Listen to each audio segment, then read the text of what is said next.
Fox on top of American cities on alert, and we are everywhere. In New York City, on a major terror plot taken down. In Las Vegas, where the hunt for a motive is heating up.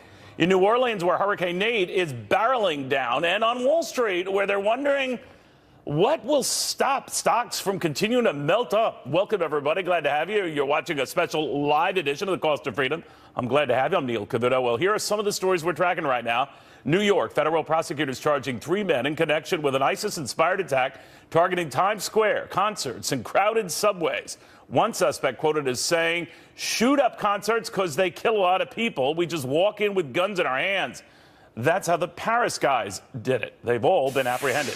Las Vegas, where investigators are reportedly trying to find out if someone else was in the gunman's room. They can't say for sure. They point to a charger that doesn't at least match any of the cell phones that belong to the shooter, and reports that show someone might have used a key to enter Stephen Paddock's room after his car had left the hotel garage.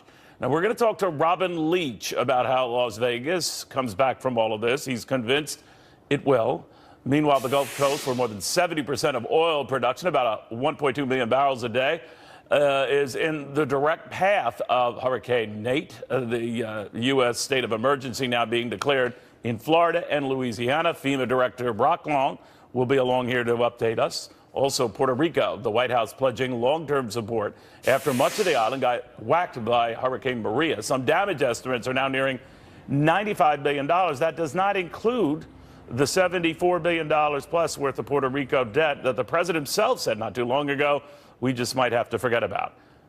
The governor of that fine island, Ricardo Rossello, will be joining us later in the hour. First to New York City, and Brian Yennis on that terror bust and what could have been.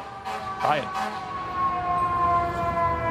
Good morning, Neil. Look, a reminder of just how real these threats are every single day. The Department of Justice releasing new details about a terror plot last summer thwarted by an undercover FBI agent who was posing as an ISIS sympathizer. 3 men, ISIS sympathizers living outside of the United States, including a U.S. citizen, were arrested last year for planning ISIS-inspired types of attacks here in New York City in 2016. The attacks included plans to detonate a bomb in Times Square, shooting people in the New York City subway system, and at concerts in last year. Now, the 3 men allegedly used internet chat apps to communicate with one another about launching these attacks here in the city that would, quote, create the next 9/11. Plans included detonating a car bomb in Times Square. One of the men messaging, quote, "We seriously need a car bomb at Times Square. Look at these crowds of people." The plan also included gunning down subway riders, including women and children, before detonating suicide vests. They called the subways a, quote, perfect target.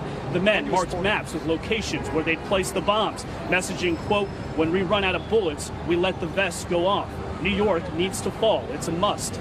The men also planned on shooting concert goers in the city. One of them messaging, quote, "We just walk in with guns in our hands. That's how the Paris guys did it." Now, one of the men, a 19-year-old Canadian, was arrested last year when he landed in New Jersey in preparation of trying to launch this attack. He had bought bomb-making materials and also had rented a cabin nearby New York City where he would make these bombs. 2 other men, a U.S. citizen from Pakistan and another national from the Philippines, will be extradited to the U.S. to face charges. That man from Canada, by the way, has already pleaded guilty. Back here in Times Square, all the attention is on the security. We've seen a heightened sense of alert from counterterrorism units that have been in the city, and now there is new focus actually on buildings, in places that high-rise buildings, in places where there are large crowds of people, like here in Times Square after the Vegas shooting. New sense of concern about really all these hotels that line these populated areas. The NYPD says they've trained 57,000 private sector workers in hotels and high-rise buildings to look for signs that could be anything suspicious, as well as to react to active shooter situations. Neil. All right, Brian, thank you very, very much. Brian Yennis in Times Square, just around the block here. With us right now is former New York City Police Commissioner Howard Safir. Howard, very good to have you back. What do you make of this threat, or one that was seemingly stopped in its tracks? Well, you know, it's not unusual. It's something that goes on all the time. The good news is this threat was pretty much stopped by the NYPD, and the NYPD has the best intelligence and anti-terrorism groups of any department or agency in the world. But, you know, unfortunately, this happens, and, you know, You may or may not remember back in 1999 when I was commissioner, we arrested 3 young Palestinian men in Brooklyn on 4th Avenue with 3 active bombs. And we were very fortunate we got information and stopped it, but they were going to blow up the subway in Brooklyn. So, you know, what we need to do is we need to harden the buildings because terrorists don't like hardened targets. We need to train people so they can respond when they see something, they say something. And we need to get really good intelligence because in a city as big as New York, with as many people moving around, there's no way you're going to be able to absolutely guarantee the safety of everybody. So we need to stop things before they happen like they did in this plot. In this case, they were able to intercept a lot of calls back and forth and communications between this Pakistani, this Philippine citizen, and one a Canadian citizen, but living here, I guess. But this stuff, to your point, has gone on in the past, have been stopped in the past. And as you've reminded me over these many years, they have but to succeed once. The effort here might have been unhatched or revealed because they got sloppy, I'm told, near the end in their communications, and an undercover agent was the one that blew this for them. But how do we keep track of this sort of stuff?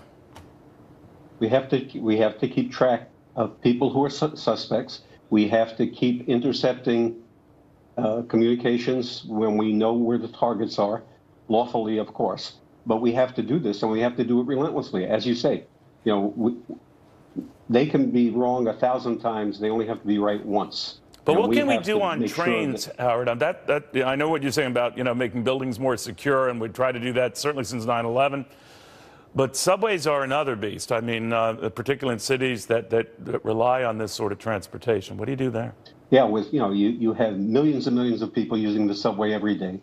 There is technology that I'm not going to discuss that can be used in subways to help, but really it comes down to the eyes and ears of citizens. They see something, they see a backpack left, somebody who's dressed inappropriately, somebody who's acting suspiciously. They need to contact authorities right away, and there's no reason to worry about being embarrassed. You're going to save a lot of lives.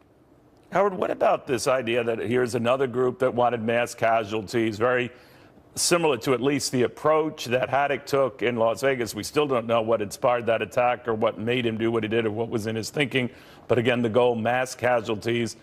Early on, we were trying to attribute to he was looking at a country, music-loving crowd. Turns out that wasn't necessarily particularly important to him. He was looking at other crowds of other type of music tastes, Chicago, Fenway Park in Boston. But the one common theme, large crowds, try to hit as many people as possible. If there's any general tip you would give security forces in these cities, it would be what? Well, you have to look at the surroundings. You have to search. You got to use explosive detectives.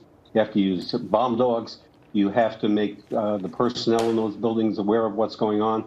But, the fact is we're not going to stop every one of these.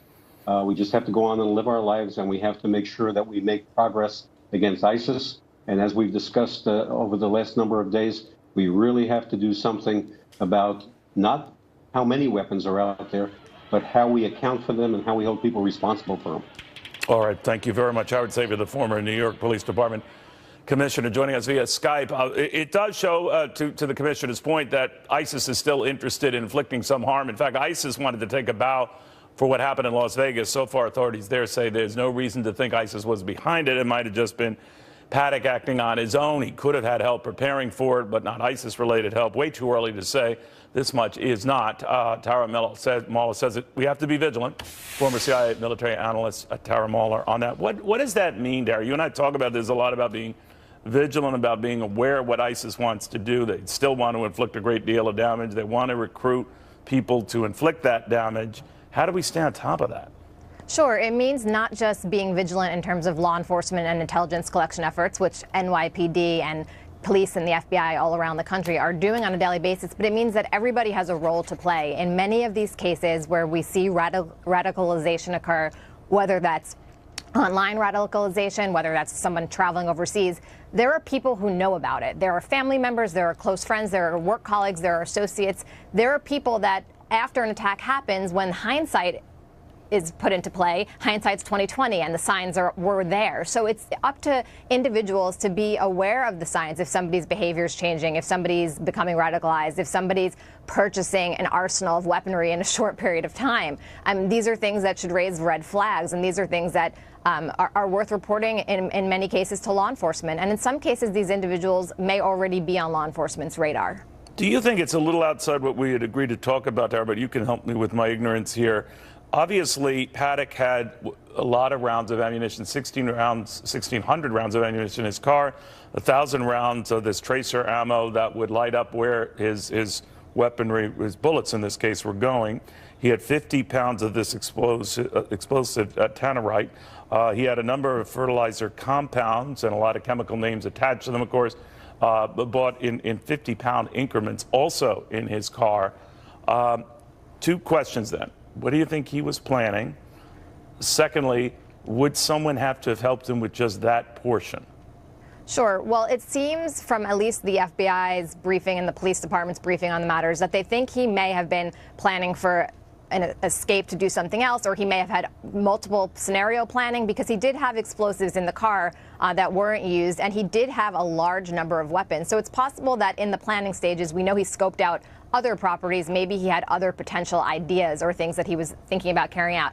In terms of assistance, I mean, right now they're saying there's no active, co-conspirator. There was no second attacker in the room. That's the theory of the case as publicly stated by law enforcement. That doesn't mean that people weren't aiding or abetting him, potentially somewhat knowingly or perhaps unknowingly or unwillingly in various ways, whether that was financially and not knowing that they were assisting or transferring finances for this, whether it was in terms of not doing high levels of scrutiny regarding some of these purchases of explosive material and of weaponry, whether that was close family or friends that may have seen signs that they missed. So I think that what you're going to see over the next few weeks is, as they talk to more and more people, hopefully they'll get a better understanding of how this was able to happen, or if there was any assistance anywhere. The strange thing here to date right now is there's been nothing publicly stated that goes to motive. We have a clear case of premeditation here and planning, but really there's been little to no evidence of any clear motive. And that's what makes this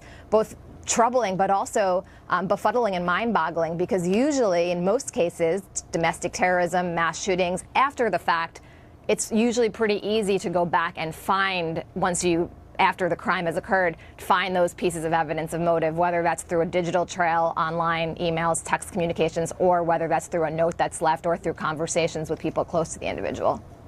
Tara, thank you very, very much. Tara Mueller, as we were wrapping up there, I want to alert you to an item that just come into our newsroom here. Reports of people outside the Natural History Museum in London injured by a car driven into the outside of the museum there.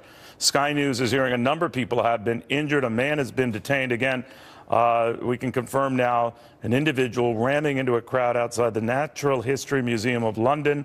We don't have any updates on number of injuries. We do know now that emergency services are there and that this car has struck a number, didn't specify the number, of pedestrians or the status of their injuries. We'll have more after this.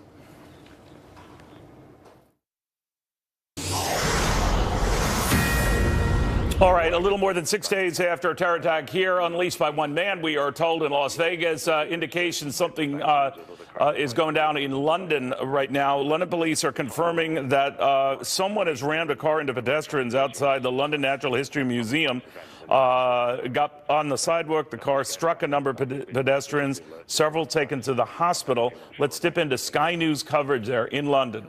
Let's bring a reminder to exactly what is taking place this afternoon. We have got reports of a car mounting the pavement just outside the Natural History Museum this afternoon and hitting a number of people. You can see the map there. The incident actually took place on Exhibition Road, just at the side of the Natural History Museum, which is partly pedestrianised, but it's also affecting the actual road, the A4, and where the Natural History Museum, the main road, it's actually on.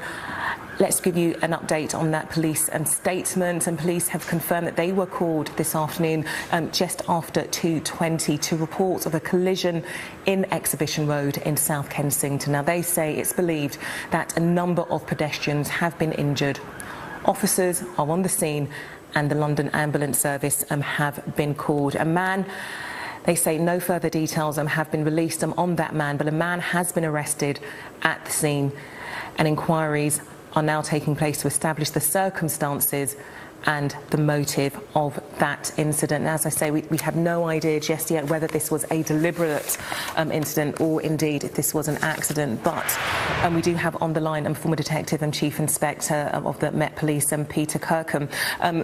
You were just giving your thoughts on what exactly the police are doing and the reasons behind some of the moves that they've taken. A man has been arrested, and as I mentioned to you earlier, it looks like that this man was pinned down onto the ground. We've got some pictures here. They're unverified. All right, you were listening to Sky News coverage of what appears to be, and they're not pinning it on a terrorist incident per se, but someone jumped on the sidewalk in London outside in a vehicle, hit a number of pedestrians, but they're treating it as an incident, obviously, that's carried with it a number of injuries.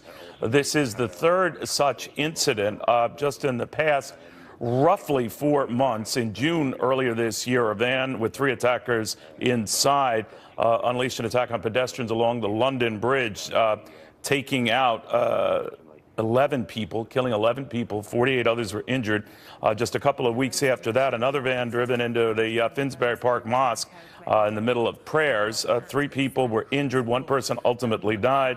And then again, just 2 months after that, September 15th, a homemade bomb partially detonated on a tube train, a subway train in London, as they call it, in the Parsons Green station. 22 were injured then. So London, again, dealing with this, something that has become familiar worldwide right now. Of course, we saw the most heinous example of that last week in Las Vegas in the single largest terrorist incident in United States recent history, when 58 people were taken out by a lone gunman, we're told a lone gunman.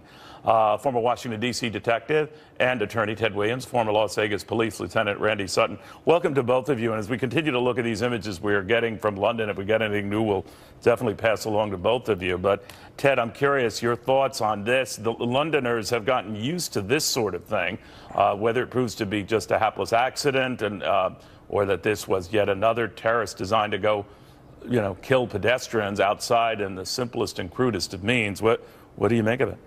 Well, it's certainly too early at this stage to say whether it's terrorist related, but we do know that in the past, as you've already reported, that terrorists have used vehicles under these circumstances and successfully. Neil, this is where the public is most vulnerable, and this is where you need good intelligence to try to stop these kinds of attacks. But law enforcement at times feel very helpless because you've got someone who takes a vehicle, drives into a crowd of people, and those people are either injured or killed. And as a result of that, that is a very demoralizing thing. So terrorists have gotten more sophisticated over a period of time of not just using bombs and guns, but now using vehicles as weapons. Randy, in this case, and again, so much we don't know, and I'm glad Ted mentioned that there's a lot we don't know, so we can't come to any conclusions here. What we do know is London has been hit by a lot of these type of incidents where they're crude but effective, but normally outside far more populous areas, whether it's, London Bridge or, a Big Ben, but locales where there are a great many people. It's not that there are fewer people here by the museum, but it would not be an obvious target at first. What do you make of that?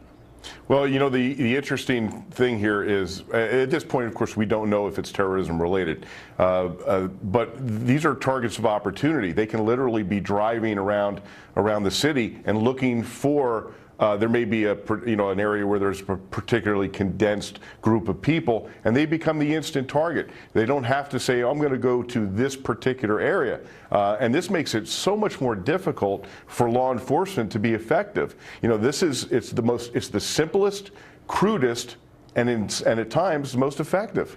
Ted, when last we chatted after the Las Vegas shooting, the one thing you were concerned about were copycat events. This is not necessarily that, way too early to say, but what worries a lot of folks after Vegas is whether this idea of height, getting advantage of height and shooting down on people it mitigates the need for you to be a great marksman, right? I mean, all of a sudden that does improve the odds that you can inflict a great deal of damage.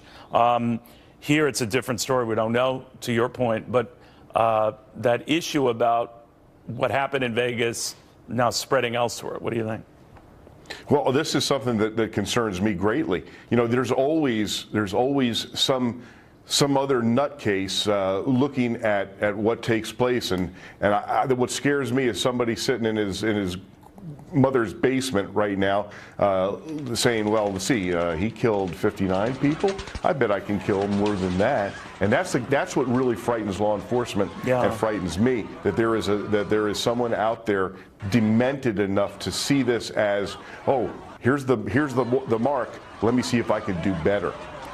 Ted, has that changed the perspective of those who try to chase down guys who might want to inflict something like this, whether the type of thing that went down in Las Vegas, something that could be going down as we speak in London, a lot to your point we don't know, but what do you think? What are your biggest fears, Ted?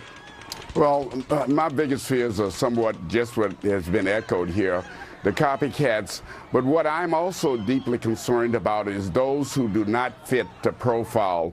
There are people that we know who will do dangerous and in things and killing folk around in these terrorist attacks, or just as we had in Las Vegas. But when we look at even the Las Vegas killer, he didn't fit the profile. Neil, we don't think of a millionaire going around setting up a scheme where he can look over a crowd and shoot into that crowd. That just doesn't, and that's my greatest concern, is we're getting a new kind of terrorists out here. And Neil, believe it or not, this incident in Vegas, as far as I'm concerned, was a terrorist act. Yeah, I mean, were you terrified or not? Bottom line, you're right about that. Yeah. Randy Sutton, one of the things we're learning too, this New York plot that was stopped by authorities that could have been a doozy, that was aimed at inflicting mass casualties, starting in subway stations and going beyond even to Times Square, is that the goal remains the same, no matter whether you're part of ISIS or just a lone nut. You want to kill as many people as possible. So in crowded cities and venues where a lot of people are gathering, for example, for the baseball playoff games, or tomorrow in Chicago for the marathon, what do you do? You know, this is the aim of terrorism, is to change the way of life of our country, to change the way of life of our people, to have them second guessing themselves when they walk out and they're looking around. That is their goal. The best thing that we can do as Americans, as free people, is to live our lives and don't be paranoid, but be prepared. Preparation, not paranoia. Be situationally aware. If you see something, say something. As was pointed out a little bit earlier on one of the other shows, nothing happens in a vacuum. And I think that the frustration here was with Las Vegas and the incident here is that at this point, we still don't know what this motivation was. And this guy Paddock, he's the boogeyman. I mean, this is law enforcement's worst nightmare, as Ted said. You know, this guy does not fit the profile. But does someone out there know something? I understand that law enforcement is about to try a new tactic. They're going to put billboards up with this guy's photograph and ask for the public's help. Now, that's a move of desperation. That shows that they don't have the leads that they're hoping to locate someone. So but you know, that worked with Whitey Bulger years back, right? They were able to find him, the mob killer, that way. You never know. Gentlemen, I want to thank you both very, very much. All right, just to update you on another story we're following right now. Went down only a few minutes ago. Emergency workers in London are trying to treat pedestrians who were rammed by someone who jumped the sidewalk. It appeared to be deliberate, according to witnesses at the scene. A number have been injured. One person, presumably the driver, has been detained. Amy Kello might have more for us. She joins us out of Milan, Italy. Amy, what are you hearing? Yeah, Neil, I'm in Milan, but as you know, I lived in London for 15 years, and I just happened to be here when we were getting word of this breaking news story. Of course, no one is referring to this, Neil, yet as terrorism, but that would be clearly on a lot of people's minds right now. The key is that someone has been arrested. Now, there have been people, observers commenting that if this had been some sort of accident, probably police would not have been holding on to this man down on the ground, the person they've arrested. So it's very early moments, but we have had several incidents over the past year of vehicles ramming into pedestrians in London that have turned out to be terrorist attacks. The state of alert is just about at its highest in London right now. This happened 2:20 in the afternoon, Neil. It would be the sort of time of day, obviously a Saturday, when people would be out and about. It happened very close to the Natural History Museum, which is right next door to the Victoria and Albert Museum. This is the road that would head out in one direction west to Heathrow Airport, the A4. In another direction, it would head to Knightsbridge and Harrods. So this is really one of the key hearts of London tourism and London residential in terms of a high concentration of people who would be going about their daily business or a visit. Several people, Neil, have been injured. We don't know how many. And again, we just don't know many of the circumstances here, except for that, as you mentioned, it appears that this was a deliberate act at this moment. But police are on the scene. There will be enormous chaos in London, in central London this afternoon as a result of this, with many roads closed off and as police investigate and try to figure out what's happened. But again, this was on Exhibition Road, which cuts across Cromwell Road, which then becomes a main artery, the A4, heading out to Heathrow Airport, the South Kensington neighborhood, maybe to be more specific about where this has happened. We've had several incidents in the past several years in London that have turned out to be terrorism. This, again, we don't know, but certainly that is one line of inquiry. Over the summer, there was the attack on London Bridge, and then in the spring at Parliament. So people in London are quite skittish about accidents involving vehicles or incidents involving vehicles. Again, that's the latest right now. We will be keeping you updated, Neil, as we get more information. Several pedestrians injured as a vehicle plows into them in South Kensington at 2:20 local time this afternoon, Neil. Amy, you mentioned that this is similarly a heavy trafficked area by tourists and others. And I'm wondering what precautions had been made post the London Bridge and related attacks, also in heavily trafficked areas on the part of authorities there. Would this area around the Natural History Museum be among those where authorities were sort of beefing up their presence? Well, I can't say for sure, Neil. I would assume they are. I mean, the police presence has been beefed up in London. There are pedestrianized areas right around there. I'm not sure as to whether or not barricades have been put up. I can speak for Milan, where every day you see more big cement blocks out in areas like around the cathedral, the Duomo, the backdrop you see behind me. So all across Europe, you are seeing these really ugly chunks of concrete being placed in heavily trafficked areas, but obviously the citizens of European cities need that. Now in London, where this happened, it's a difficult place, Neil, because you can't put up any barriers on this particular strip of road off of which the incident happened. It is a really essential artery that takes you, as I said, from the A4 highway, which goes out to Heathrow Airport, the main airport, and then heads into Knightsbridge. So it's a pretty multiple-laned road that you certainly could not block. Again, I would assume that the police presence there is beefed up, but it's a tricky area to to block off. And anyone who wants to do something like this, if indeed, Neil, this turns out to have been a deliberate act of violence or terrorism, someone who wants to take a car and plow into people is going to be able to do it, because there is just only so much police can do. If they block off one area, you can swerve around to another. And London, as you know, is a very congested city. It's a huge city with many important sort of tourist and pedestrian choke points. So it's a huge issue for police to figure out how to keep it safe. Obviously they've got their eyes on the transportation systems as well. There was that bomb that went off at Parsons Green just about a month ago that didn't go off to the extent that it was intended to. It kind of fizzled, but still there were burn injuries, and it was a nightmare for commuters that morning heading to work or wherever they were going at Parsons Green. So the police have a lot on their hands. Obviously, the presence there is up, but in terms of the precautions that can be taken in a place like that, there's a limit to how much protection can be put up, because business has to go on to a certain extent as usual, Neil. All right. Thank you, Amy, very, very much. I do want to update people who are watching this right now. It has happened again, or fears that it's happened again, this time in London. Again, it's too early to jump to the terrorist attack issue, but this does seem very familiar.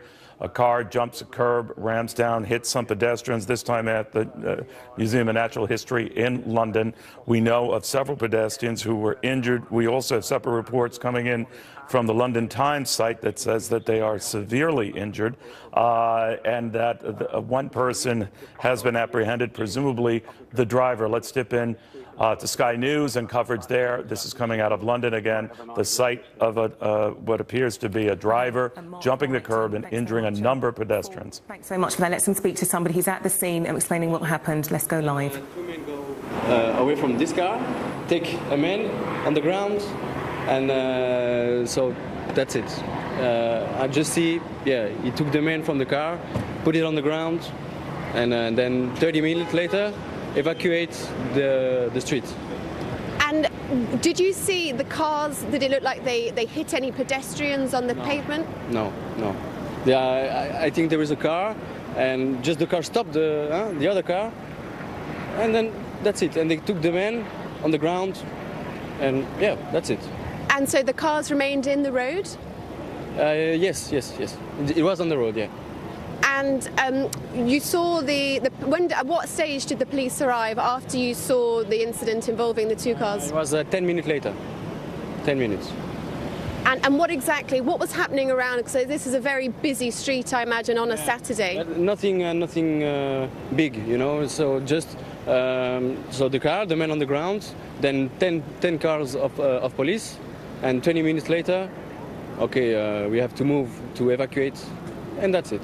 And was there a lot of panic? Did it look like people around? Yeah. So when I heard the crash, I saw people running.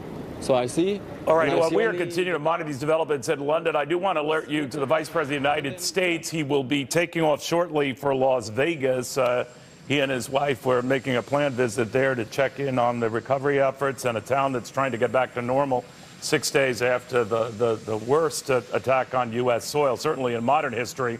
They claim 58 lives, 59 if you include the shooter himself. We've not heard any official reaction to this London development. Again, just to bring you up to speed on what has occurred. Someone, whether accidentally or deliberately, jumped a curb outside the London Natural History Museum and took down a lot of pedestrians. Some were injured significantly, others not so much. According to that gentleman, it looked like about 8 or 10 to his memory. And then police pounced on that individual. It seemed to be a sole individual, one individual in a car.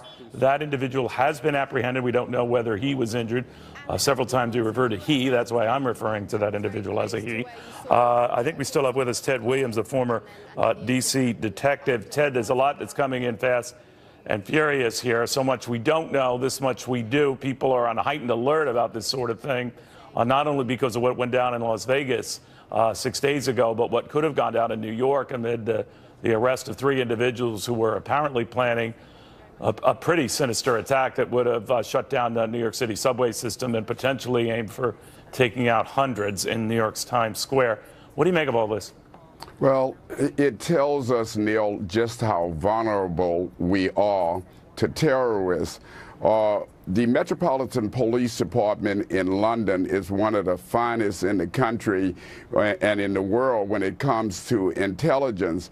But as Amy Kellogg reported earlier, these kinds of attacks just cannot be intercepted for the most part, because you have someone that's hell-bent in trying to demoralize a country.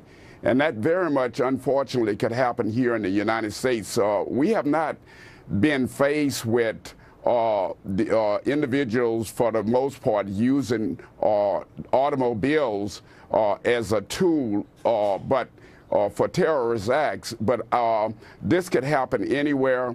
But we need to try to reserve and see if in fact this is in fact a terrorist act. One of the better things they have is they have the individual in custody, and they should soon know whether or not it is related to terrorists. You know, for Londoners, and we've mentioned it before, Ted, we always talk after these kind of incidents. We just have to get together sometimes when that doesn't happen, but I always appreciate your expertise. But we do know that there's a heightened terror alert already in London. I think it's said it's severe right now.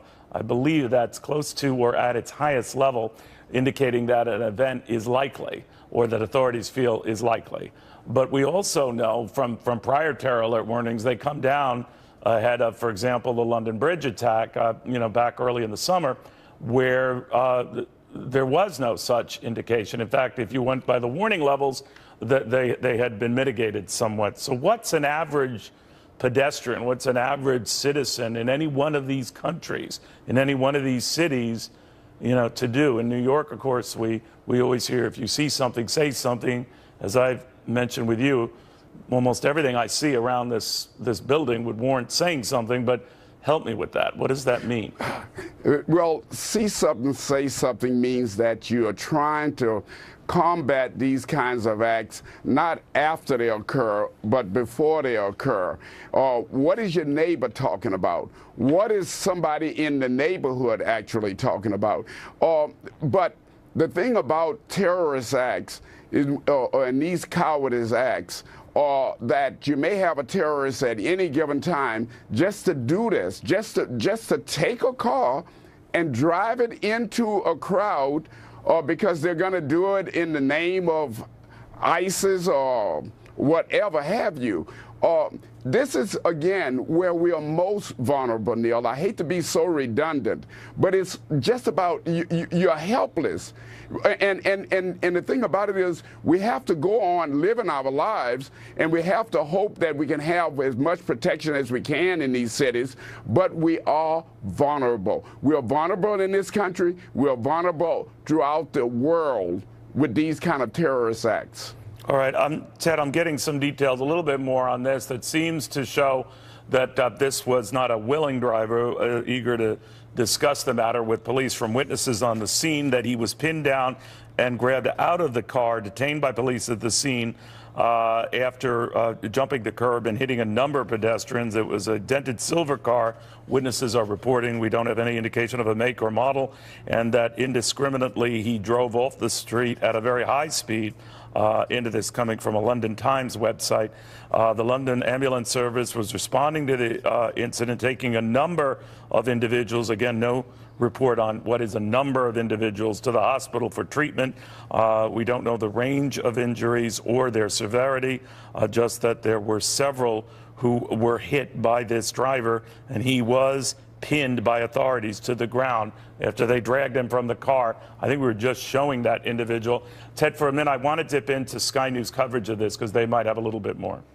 He had heard a collision. About 10 minutes after that collision, security police entered his shop where he was working and told everyone to evacuate. They didn't give any further explanation. They didn't say what was the reason that these people were being evacuated. But the area, as I said, it's about a stretch of 400 metres, stretching right in front of the Natural History Museum and the Victoria and Albert Museum, is cordoned off. There are lots of people who are standing around now trying to work out what happened. They're trying to work out how they can now get home. They're not sure exactly what tube stations are open, and as I said, we have seen about 10 armed officers going into the South Kensington tube station, although we must say that this tube station, until about 10 minutes ago, police were directing people to that tube station. There is police helicopters still flying overhead. There are many police tapes and police cordons that are being hastily erected, and police officers and vehicles who at this moment in time are blocking off access to that stretch of the A40. I arrived here about 15 minutes ago or so, and police were trying to clear the area. They were trying to clear the road so that an ambulance which left this location at extremely high speed could get away out towards heading westwards on that A4, the road that now remains shut. Talking to Maxime, he said that this kicked off at about 3 p.m. this afternoon, right here in the heart of London, as police and as we are still trying to work out exactly what has happened here. Okay, Katerina, thank you very much. Just to bring you a reminder, reports of an incident of a car mounting a pavement and hitting a number of people. Police confirming a man has been arrested and a number of people have been injured. Now, you did see Katerina Vitozzi. She was standing on Cromwell Place. The pictures we are having now, oh gosh, let's speak to a witness, excuse me, let's speak to a witness who was actually at the scene on Exhibition Road. We have Enamel Hook. Manuel, what can you tell us about what you saw this afternoon? Well, I was in one of the Chinese restaurants eating. All of a sudden, all the clientele in the restaurant just hit the floor, and then there was all these people running on Exhibition Road towards the station, really.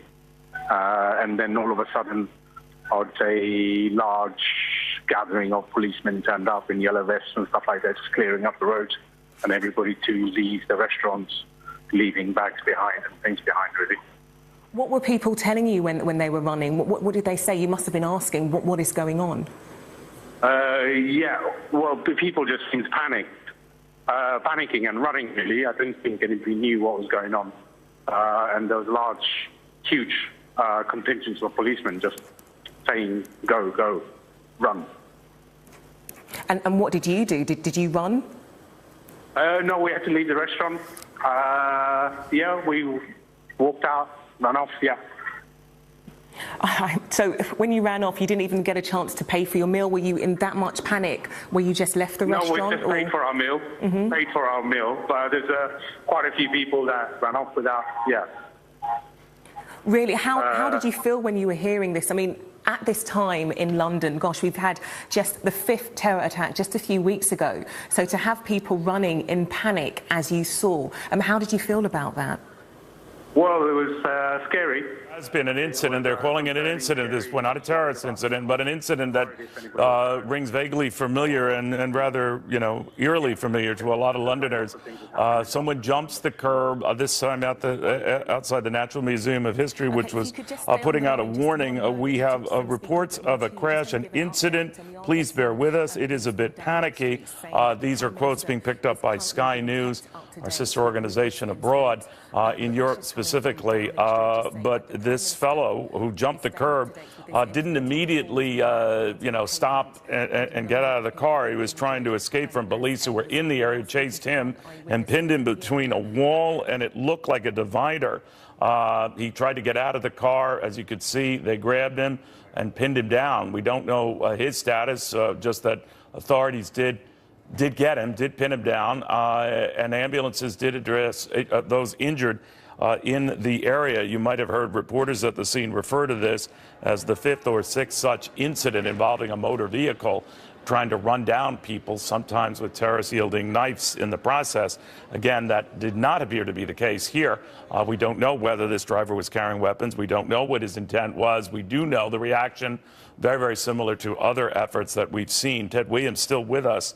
All of this at a time, Ted, as we said, where we are still very, very much remembering what happened in Las Vegas 6 days ago. The vice president and his wife en route to Las Vegas now to sort of get a heads up on how the efforts are going back to piece that city together. Then, of course, these developments in New York where they stopped what could have been an incredible terrorist attack planned by 3 individuals, relatively young men, some with ties abroad to the Middle East, 2 of them at least, who were fashioning something that would take out a lot of people and be very similar to, as one of them said, just like those Paris guys. Ted, in the case of London, what we're seeing here, and obviously the fears that are reignited in London that they've seen a great deal of there. What do you think? Well, there's something that has been indicated is that the individual attempted to run away. Right. This has been clearly the hallmark of the other London use of vehicles under the circumstances where the individuals have attempted to run away.